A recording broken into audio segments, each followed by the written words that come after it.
Industry major reshuffle, tens of thousands of Chinese chip companies close down. Chinese universities report loss of 27 cadres in less than 4 months. Severe convective weather affects 10 provinces. Jiangxi faces level 12 winds comparable to Typhoon Landfall.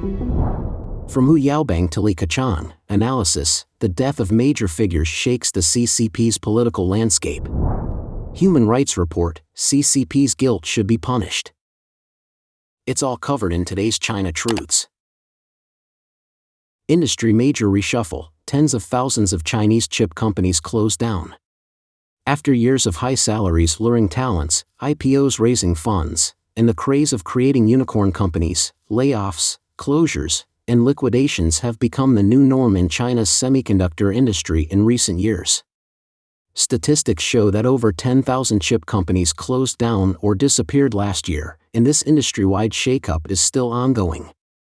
The Chinese tech-focused WeChat public account Xinqiao IC published an article on the 16th of this month, reviewing the Chinese semiconductor industry's swift transition from a booming to a chilling cold winter over the past few years, revealing various chaos within the semiconductor industry.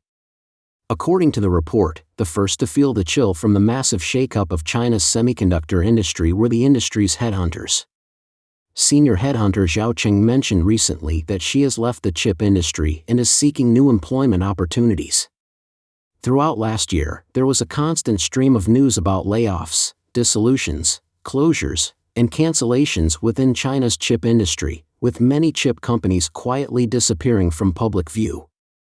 Data released by Keqiang shows that in 2023 alone, 10,900 Chinese chip companies were cancelled, which means nearly 30 chip companies disappeared each day on average.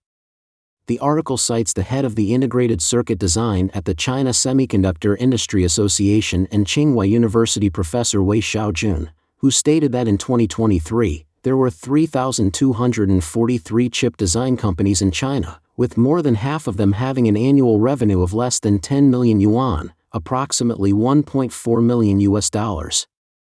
If these companies lack the ability to generate their own capital, they will likely struggle to survive this cold winter. Zhong Lin, founder of Sanwa Micro, recalled the past years when domestic chip companies emerged en masse driven by policies. Many investors, unfamiliar with the industry's specifics, chose investment projects based on general internet investment strategies, focusing on those promising rapid IPOs without substantial experience from major international chip firms. Many chip companies were initiated by investors who then recruited returnees or expert professors to start the businesses. These founders often lacked first-hand engineering experience, which meant that despite their efforts, the companies primarily ended up recreating existing products from major firms, leading to a market filled with homogenized products that lacked true innovation. In the chip entrepreneurship boom in the past few years, another chaos was that the industry threshold was pushed to the lowest level.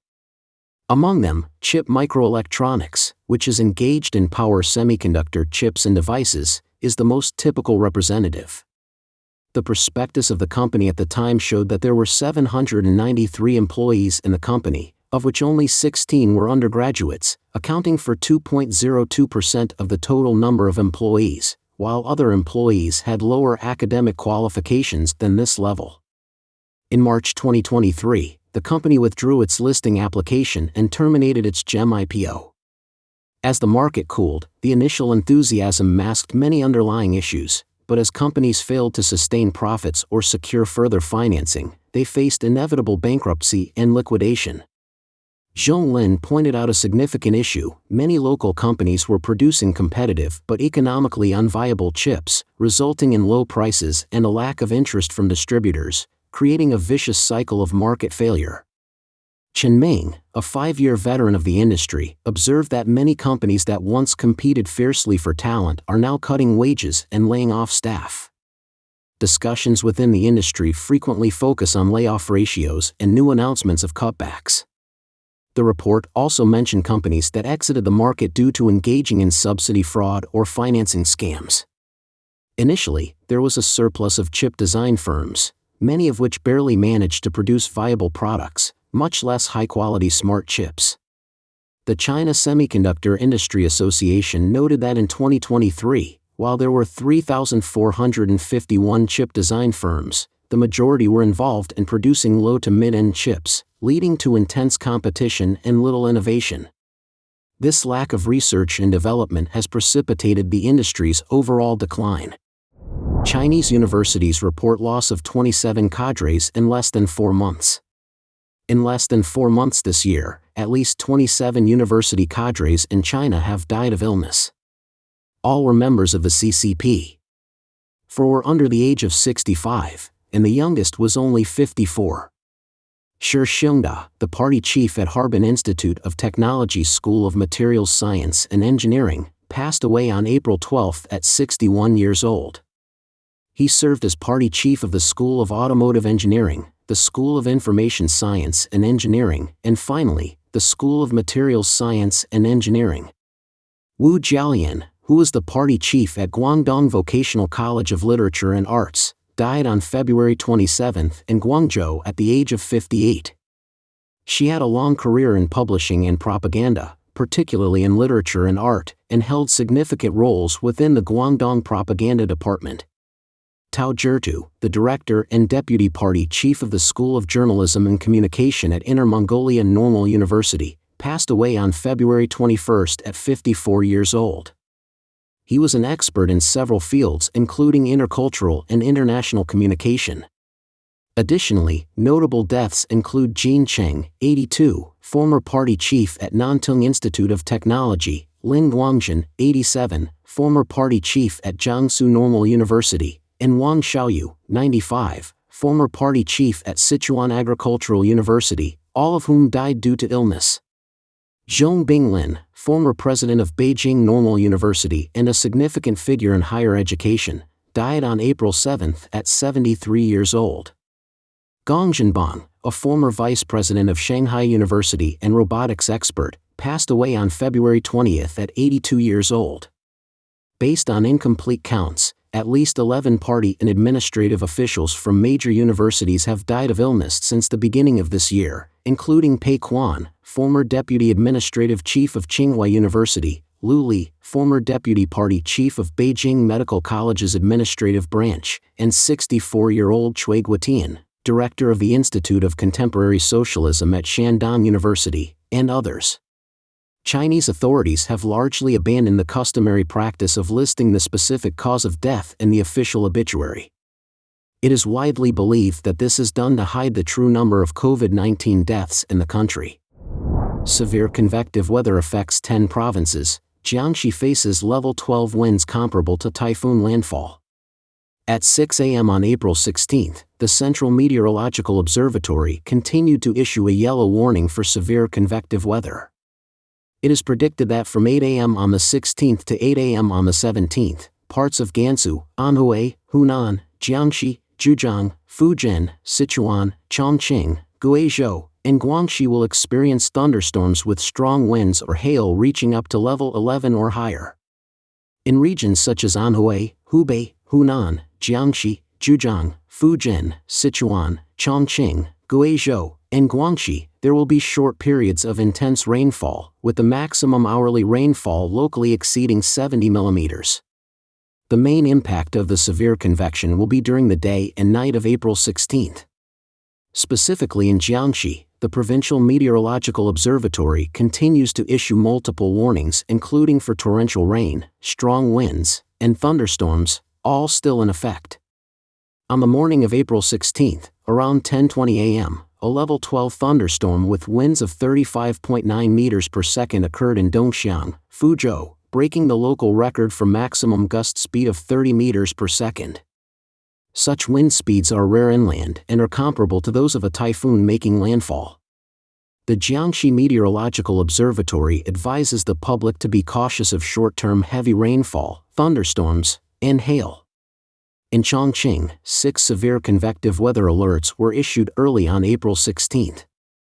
Many areas will experience thunderstorms with winds above level 8, accompanied by lightning, short-term heavy rainfall, and local hail.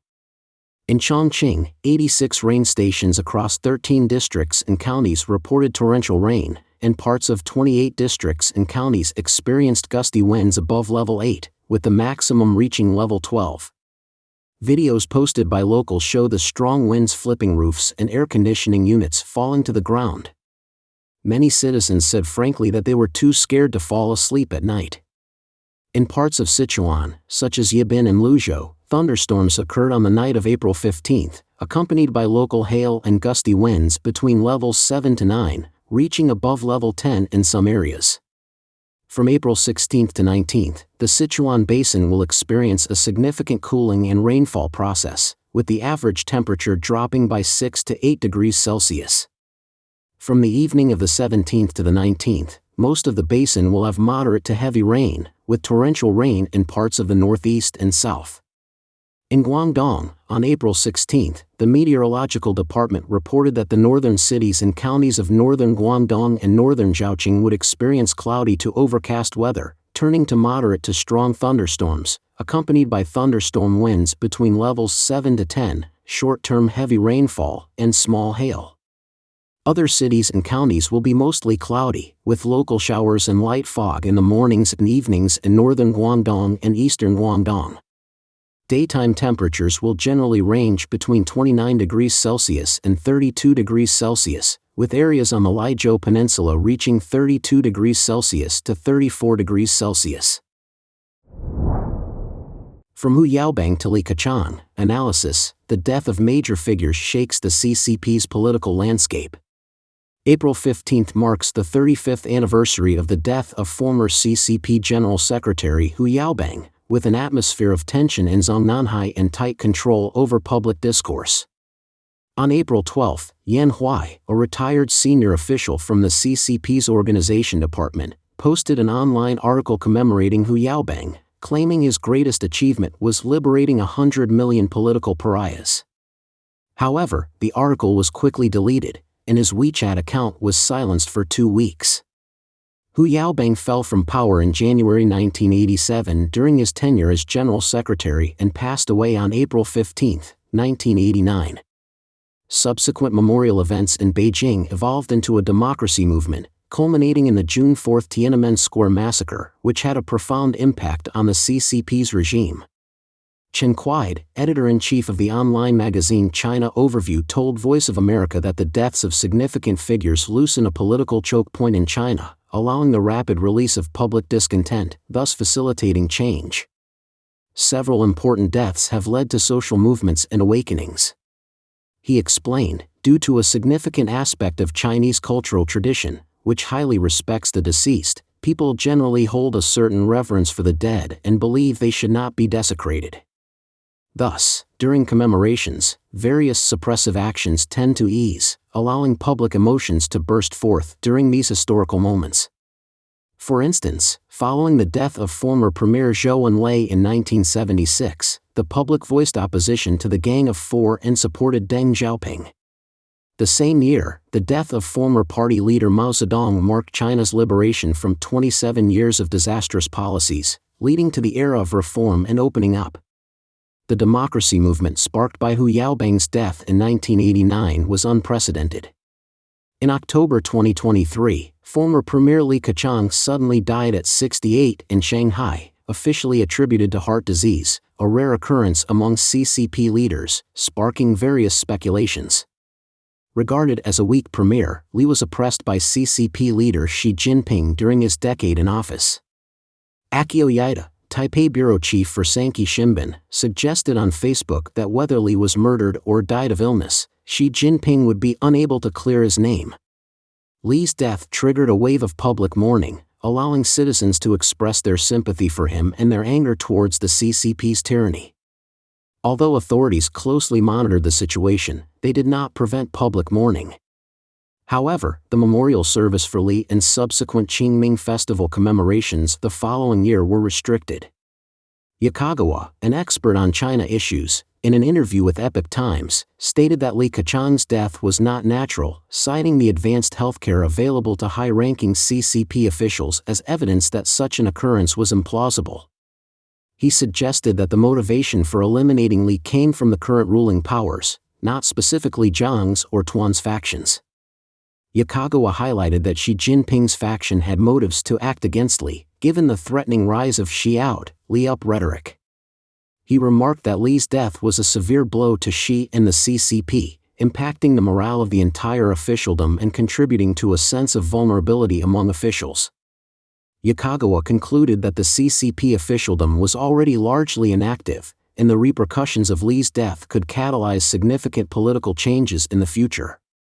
Following Li's death, analysts predicted a perilous political landscape for the CCP in 2024, fraught with crises, with Xi Jinping facing potential upheavals. Commentator Zhong Yuan wrote in Epoch Times on January 4 that Sears predicted Xi Jinping would fall seriously ill in 2024, with similar prophecies in Tui Bei Tu and Iron Band book, and Xi's close associates were trying to help him counter these prophecies.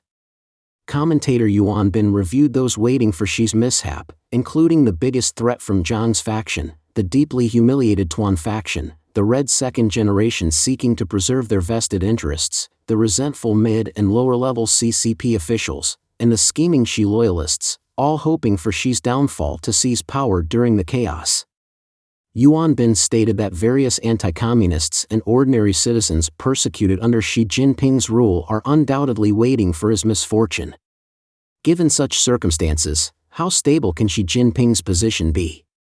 Author Lu Fang previously wrote online that all layers of Chinese society are waiting for a change in China, including the public, officials, even the top echelons of the CCP, and even people abroad. What exactly are they waiting for? It is an open secret. Various signs indicate that a tipping point has been reached, and such a regime cannot last long. Human Rights Report: CCP's guilt should be punished. On April 15, the U.S.-based organization Chinese Human Rights Defenders, CHRD, released a new investigative report revealing the CCP's brutal methods of guilt by association against human rights defenders and calling for severe punishment of the CCP officials specifically involved in such abuses. Titled "If I Disobey, My Family Will Suffer," implicated persecution of families of human rights defenders in China, 2023, the report details the CCP's intensification of repression and persecution of civil society. Although the report focuses on cases from 2023, it highlights that the CCP has continuously used these tactics to violate the fundamental human rights of Chinese citizens for decades, causing tremendous harm to the families of activists. Victims attempting to expose the CCP's misdeeds often face harsher harassment, violence, and baseless legal persecution from the CCP police. The report states that the persecution of family members of human rights defenders by the Chinese Communist Party is a state act, and therefore no perpetrators have been investigated or prosecuted for such abuses. The report lists the CCP's despicable methods of involvement, including persecuting the children of rights defenders, including infants, by incarcerating them in psychiatric hospitals or orphanages, prohibiting school-aged children from attending school, traveling abroad, advancing their education, studying overseas, or finding employment. It also includes criminal actions taken against the family members of human rights defenders, such as detention, arrest, and imprisonment, denying family members the right to see detained or imprisoned activists, coercing them to cooperate, CCP police obstructing communication between family members and activists abroad, and CCP officials using national security as a pretext to forcibly separate families, prevent exits from the country, or detain activists and press foreign governments to arrest and deport activists trying to reunite with family abroad. CHRD Executive Director Xiao Lei stated, "The Chinese authorities are persecuting human rights defenders, rights lawyers, and their families, including young children, in ways that violate both CCP's own laws and international law." The report cites many well-known cases, such as the persecution of human rights lawyers Wang Quanzhang, Li Heping, O Biaofeng, Yuan Sheng, Tang Jitian, Jian Tianyong, Wang Yu, and their families, as well as the mother of Enaiting Yu, founder of Vaccine Babies Hong He Fangmei, who advocates for victims of China's fake vaccine scandal, and the family of poet Wang Zhang. The report also collected testimonies from more than a dozen people who were implicated, but their identities were not disclosed to protect them from official retaliation by the CCP. CHRD research consultant Sophie Richardson stated, "This type of persecution has caused tremendous pain and suffering to completely innocent people across the country, including young children and expatriate communities outside China. The perpetrators must be held accountable." The report points out that the CCP authorities' illegal linked persecution should be subject to stricter scrutiny, and its blatant and illegal violations of human rights have sounded the alarm to the international community. The report calls on the United Nations human rights mechanisms and other governments to seek justice for the victims and punish those CCP officials specifically involved in the persecution. Don't forget to leave a comment in the section below to share your opinions on today's topic with us.